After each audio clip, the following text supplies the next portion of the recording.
ഇസ്രായേലിൻ്റെ ആണവ കേന്ദ്രം കണ്ടെത്താനുള്ള ശ്രമം ഇറാൻ ആരംഭിച്ചു എന്ന തരത്തിലുള്ള റിപ്പോർട്ട് ഇപ്പോൾ പുറത്തു വന്നിരിക്കുകയാണ്.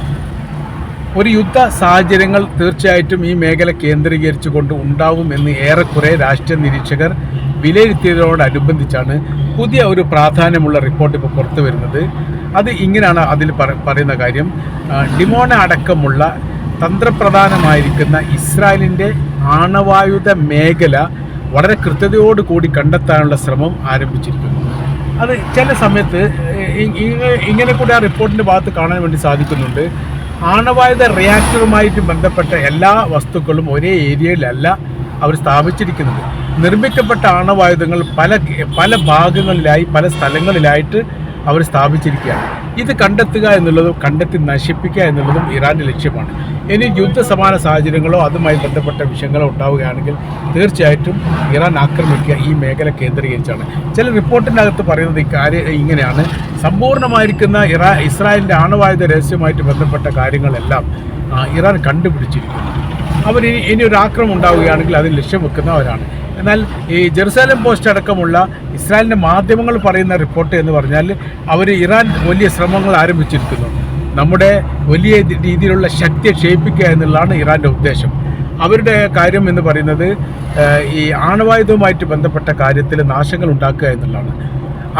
അത് ഇറാനെ സംബന്ധിച്ചിടത്തോളം ഒരുപക്ഷെ നടക്കാൻ സാധ്യതയുണ്ട് എന്നും ഇസ്രായേൽ പത്രങ്ങൾ തന്നെ പറയുന്നത്. അതിൻ്റെ കാര്യം എന്ന് പറയുന്നത് ഹൈപ്പർസോണിക് മിസൈൽ, കഠിനമായിരിക്കുന്ന ഹൈപ്പർസോണിക് മിസൈൽ, അത് എത്ര ദൂരം പറന്നുകൊണ്ട് റഡാറിൻ്റെ കണ്ണ് വെട്ടിച്ച് ലക്ഷ്യം കണ്ടുകൊണ്ട് ആക്രമിക്കാൻ പാകത്തിൽ നിർമ്മിക്കപ്പെട്ടതാണ്. അത് ഇറാൻ്റെ സൃഷ്ടിയാണ്.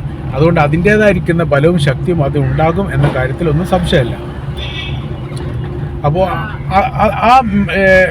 ഈ മേഖല ആക്രമിക്കും എന്ന് ആക്രമിക്കാൻ സാധ്യതയുണ്ട് എന്ന് പറയുന്ന സമയത്ത് നമ്മൾ ഭയപ്പെടേണ്ടതുണ്ട്. അതിൻ്റെ കാര്യം എന്ന് പറയുന്നത് ഈ മേഖല ആക്രമിച്ചു കഴിഞ്ഞാൽ തീർച്ചയായിട്ടും വലിയ നാശങ്ങളും നഷ്ടങ്ങളും ഉണ്ടാവും. മാത്രവുമല്ല, അതീവ രഹസ്യ കേന്ദ്ര മേഖലയാക്കി മാറ്റപ്പെട്ട ഈ പ്രദേശം മറ്റൊരു രാജ്യത്തിന് കണ്ടെത്താൻ വേണ്ടി സാധിച്ചു എന്ന് പറയുന്ന വലിയ നാണക്കേടാണ്. ഇങ്ങനെയാണ് ആ വിഷയവുമായിട്ട് ബന്ധപ്പെട്ട കാര്യങ്ങൾ പോയിക്കൊണ്ടിരിക്കുന്നത്. ഇനി മറ്റൊരു തലത്തിലുള്ള റിപ്പോർട്ടിൽ പറയുന്ന കാര്യം ഇങ്ങനെയാണ്: ആദ്യഘട്ടത്തിൽ ഇറാനും ഇസ്രായേലും തമ്മിൽ യുദ്ധം ഉണ്ടായ സമയത്ത് ആദ്യഘട്ടത്തിൽ 300ഓളം മിസൈലുകളാണ് ഇസ്രായേലിലേക്ക് ഇറാൻ വിട്ടത്. അതിൽ ഏകദേശം 100ൽ കൂടുതലോ മിസൈലുകൾ ജോർദാൻ്റെയും സൗദി അറേബ്യയുടെയും അതിർത്തിയുമായി കേന്ദ്രീകരിച്ചുകൊണ്ട് തകർക്കപ്പെട്ടിട്ടുണ്ട്. ഇത് ഏത് രാജ്യമാണ് ഇതിന് സഹായിച്ചത് എന്നതിനെക്കുറിച്ചുള്ള വിവരങ്ങളൊന്നും പുറത്തു വന്നിട്ടില്ലെങ്കിലും ഇങ്ങനെ ഒരു സാഹചര്യങ്ങളും ഒരവസ്ഥകളും ആ മേഖല കേന്ദ്രീകരിച്ച് ഉണ്ടായിട്ടുണ്ട് എന്നുള്ളത് വളരെ കൃത്യമാണ്. അപ്പോൾ ഇറാഖിനെ മുൻപ് ആക്രമിച്ച രീതിയൊക്കെ ഇവിടെ പറയുന്നുണ്ട്. ഇറാഖിൻ്റെ ആണവായുധ കേന്ദ്രം ഈ ഇറാൻ യുദ്ധത്തോടനുബന്ധിച്ച് ഇസ്രായേൽ ആക്രമിക്കുകയും തകർക്കപ്പെടുകയും ചെയ്തു. അതിന് ശക്തമായിരിക്കും തിരിച്ചടി ഉണ്ടാകുമെന്ന് അന്നത്തെ ഭരണാധികാരിക്ക് സദ്ദാം ഹുസൈൻ മുന്നറിയിപ്പ് നൽകുകയും പിന്നീട് സമാനമായ രീതിയിലുള്ള ഒരു തിരിച്ചടി അവർക്ക് ഉണ്ടാക്കുകയും ചെയ്യാൻ സാധിച്ചിട്ടുണ്ട്. ഇതാണ് അതിൻ്റെ ഒരു ഭാഗം പറയുന്നത്.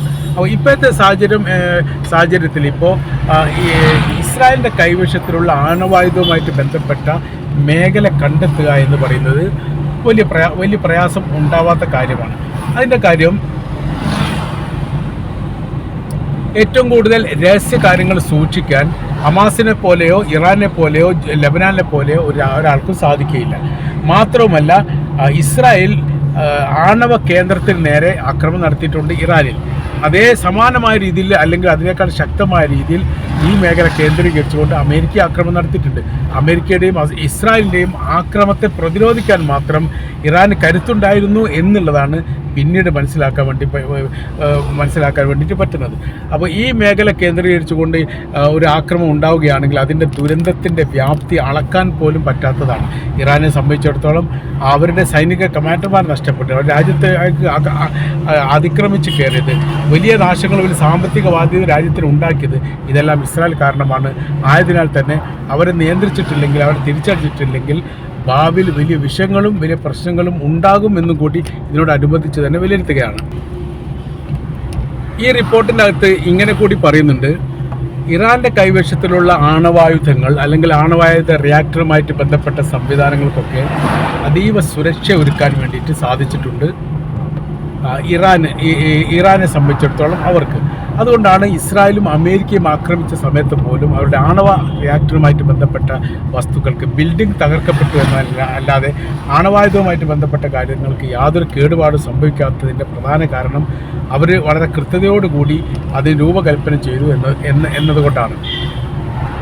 ഇറാൻ്റെ സ്വഭാവ രീതികൾ എന്ന് പറയുന്നത്, ഒരു രാജ്യത്തിൽ നിന്ന് മിസൈൽ വാങ്ങുകയാണെങ്കിൽ വില കൊടുത്തിട്ട് അവർ മിസൈൽ വാങ്ങുകയും പിന്നീട് അതിൻ്റെ നിർമ്മിതമായിട്ട് ബന്ധപ്പെട്ട സാങ്കേതിക വിദ്യകൾ പഠിക്കുകയും അതിനനുസരിച്ചുള്ള സംവിധാനം ഒരുക്കിക്കൊണ്ട് അതേ ഈ മിസൈലുകളൊക്കെ വീണ്ടും നിർമ്മിക്കും.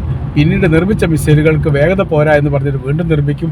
ഇപ്പം നിലവിൽ ഇറാൻ്റെ കൈവശത്തിൽ 10,000 കിലോമീറ്റർ ദൂരം പറന്നുകൊണ്ട് ആക്രമിക്കാൻ പാകത്തിലുള്ള മിസൈലുകൾ ഉണ്ട് എന്നാണ് അനുമാനം. ഇത് അമേരിക്കയും ഇസ്രായേലും വലിയ രീതിയിൽ ഭയാശങ്കയിലാക്കിയിരിക്കുന്ന കാര്യമാണ്. ഇറാനിൽ നിന്ന് അമേരിക്ക ആക്രമിക്കാൻ പാകത്തിലുള്ള സംവിധാനം അവർ ഒരുക്കി എന്ന് പറഞ്ഞാൽ നിസ്സാരമായിട്ട് കാണാൻ വേണ്ടി പറ്റില്ല. അതിൻ്റെ കാരണം ഇറാൻ അത്രക്ക് ബൃഹത്തമായിരിക്കുന്ന ശക്തിയുള്ള രാജ്യമാണ്. ആയുധങ്ങൾ നിർമ്മിക്കുകയും അത് രൂപകൽപ്പന ചെയ്യുകയും നിർമ്മിക്കുകയും വിൽപ്പന നടത്തുകയും ചെയ്തുകൊണ്ട് വലിയ രീതിയിലുള്ള പണമുണ്ടാക്കുന്ന രാജ്യങ്ങളുടെ ലിസ്റ്റിലേക്ക് ഏറെക്കുറെ ഇപ്പോൾ ഇറാനും മാറിയിരിക്കുന്നു. ഇറാൻ എല്ലാവിധ സാങ്കേതിക വിദ്യയും മനസ്സിലാക്കാൻ വേണ്ടി സാധിച്ചിരിക്കുന്നു എന്നതിനാലാണ് ആ വിവരം ഗസക്ക് നൽകിക്കൊണ്ട് അയൺ ഡോം പോലെയുള്ള പ്രതിരോധ സംവിധാനത്തെ അതിജീവിക്കാൻ വേണ്ടിയിട്ട് യഥാർത്ഥത്തിൽ ഗസക്ക് സാധിച്ചത്. ഗസക്കും അതേപോലെ തന്നെ ഇറാനും സാധിച്ചത്. അപ്പോൾ ഇതിൻ്റെ വിഷയം പറയുന്നത് എങ്ങനെയാണ്? ഇസ്രായേലിൻ്റെ ചാരസംഘത്തിൽപ്പെട്ട ഏകദേശം 300ഓളം ആളുകൾ ആദ്യഘട്ടത്തിൽ തന്നെ അറസ്റ്റ് ചെയ്തിട്ടുണ്ട്. ഇസ്രായേലും ഇറാനും തമ്മിലുള്ള യുദ്ധം അവസാനിച്ചപ്പോൾ അവർ ആദ്യം ചെയ്തത് ഇവിടെ നിന്ന് ചോർന്നു പോയിരിക്കുന്ന രഹസ്യങ്ങൾ കണ്ടുപിടിക്കാൻ വേണ്ടി ശ്രമം നടത്തിയെന്നുള്ളതാണ്. അങ്ങനെ നോക്കുന്ന സമയത്താണ് ഇപ്പോൾ അവർ പറയുന്ന പ്രധാനമായിരിക്കുന്ന കാര്യങ്ങളിലൊന്ന്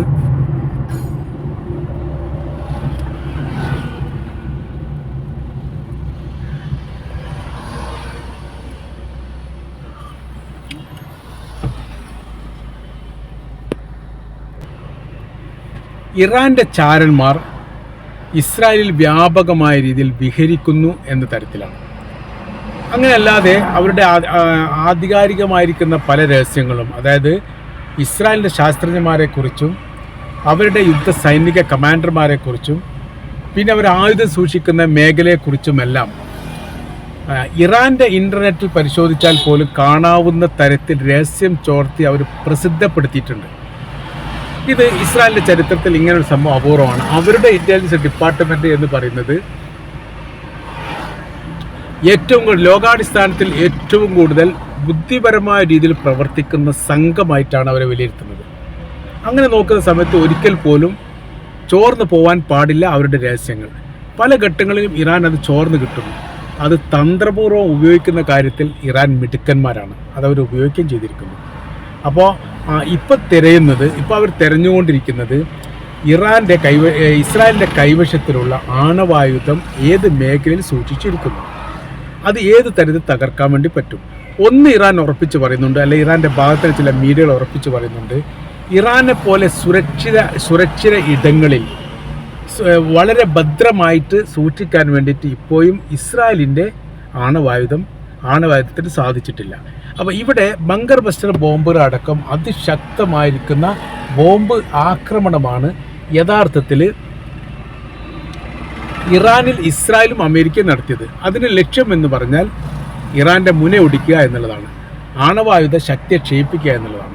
യഥാർത്ഥത്തിൽ അത് കഴിഞ്ഞിട്ടില്ല. ആ കാര്യത്തിൽ അവർ നിരാശരാണ്, പരാജിതരാണ്. അതുകൊണ്ട് ഇപ്പോഴത്തെ സ്ഥിതി കാര്യങ്ങൾ വിലയിരുത്തുന്ന സമയത്ത് പറയുന്ന കാര്യം, ഇത്രയും ഒരു ആക്രമണങ്ങൾ മുൻപ് ഇറാൻ പ്രതീക്ഷിച്ചിട്ടുണ്ടാവാം. അതുകൊണ്ടാണ് ഈ തരത്തിൽ തങ്ങൾക്ക് നശിപ്പിക്കാൻ വേണ്ടി സാധിക്കാത്തത്.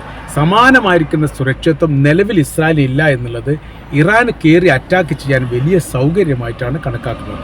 അതിൻ്റെ കൂടി അടിസ്ഥാനത്തിലാണ് യഥാർത്ഥത്തിൽ ഇപ്പോഴുള്ള സാഹചര്യം വെച്ച് നോക്കുന്ന സമയത്ത് ഇസ്രായേലിൻ്റെ ആണവായുധ കേന്ദ്രങ്ങൾ ഇറാൻ തിരഞ്ഞു പിടിക്കുന്നത് എന്നാണ് നമ്മൾക്ക് മനസ്സിലാക്കാൻ വേണ്ടിയിട്ട് സാധിക്കുന്നത്.